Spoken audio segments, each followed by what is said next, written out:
What if I told you toxic relationships don't survive because of love, but because of hidden psychological traps that silently keep people stuck?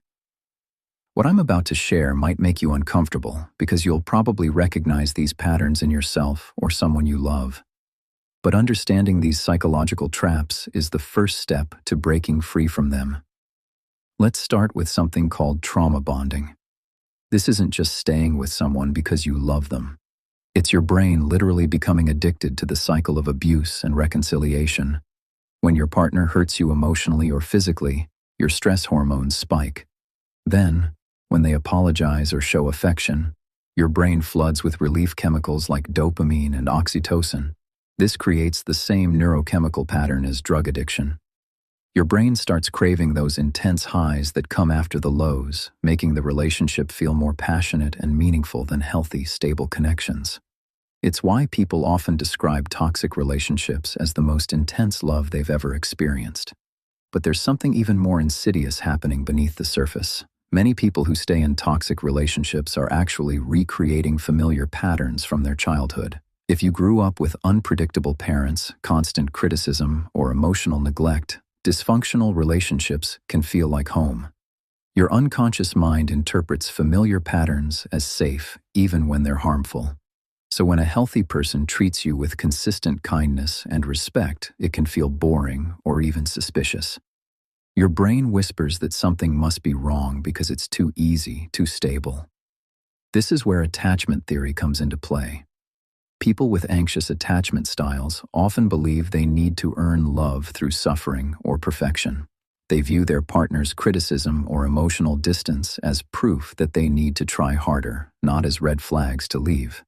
Those with avoidant attachment might stay because the dysfunction confirms their belief that relationships are inherently disappointing. They use their partner's toxic behavior to justify keeping emotional walls up, never having to risk genuine intimacy. Then there's the sunk cost fallacy. After investing months or years into a relationship, your brain tricks you into thinking that leaving means all that time and energy was wasted. You tell yourself that if you just stay a little longer, work a little harder, or love a little more, you can fix things. This is compounded by something called intermittent reinforcement. When good treatment comes unpredictably between periods of poor treatment, it actually strengthens your attachment more than consistent kindness would. It's the same principle that makes gambling addictive. You never know when the next reward is coming, so you keep playing. Social and economic factors also play crucial roles. Many people stay because they've been systematically isolated from friends and family. Their partner has become their primary social connection, making the relationship feel essential for survival. Financial dependence creates another layer of a trap, especially for those who've given up careers or education for the relationship. There's also the fear of being alone that runs deeper than practical concerns.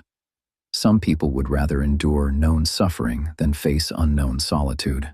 They've convinced themselves that any relationship is better than no relationship, that their partner's presence validates their worth as a person. Cultural and religious beliefs can reinforce staying in toxic situations. Messages about unconditional love, forgiveness, or the sanctity of commitment can be twisted to justify enduring abuse. These belief systems create internal pressure to be the person who loves harder, forgives more, and never gives up. Perhaps most tragically, many people stay because their self-esteem has been systematically destroyed. They genuinely believe they deserve the treatment they're receiving, or that no one else would want them. Their partner has convinced them that their flaws make them unlovable to anyone else. But here's what you need to understand.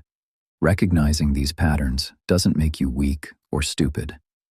These are normal psychological responses to abnormal situations. Your brain is doing what it thinks it needs to do to survive and maintain connection. The first step to breaking free is developing awareness of these patterns in your own life. Start paying attention to how you feel in your relationship. Are you constantly walking on eggshells? Do you make excuses for behavior you'd never accept from a friend? Recovery requires rebuilding your sense of self outside the relationship. This might mean reconnecting with old friends, pursuing interests you've neglected, or working with a therapist who understands trauma bonding. Remember, choosing to leave a toxic relationship isn't giving up. It's choosing to love yourself enough to demand the respect and kindness you deserve. Breaking these psychological chains takes incredible courage, but millions of people have done it and built healthier, happier lives. If this resonated with you, you're not alone, and change is possible. And if you'd like to see more conversations like this, you're always welcome to subscribe.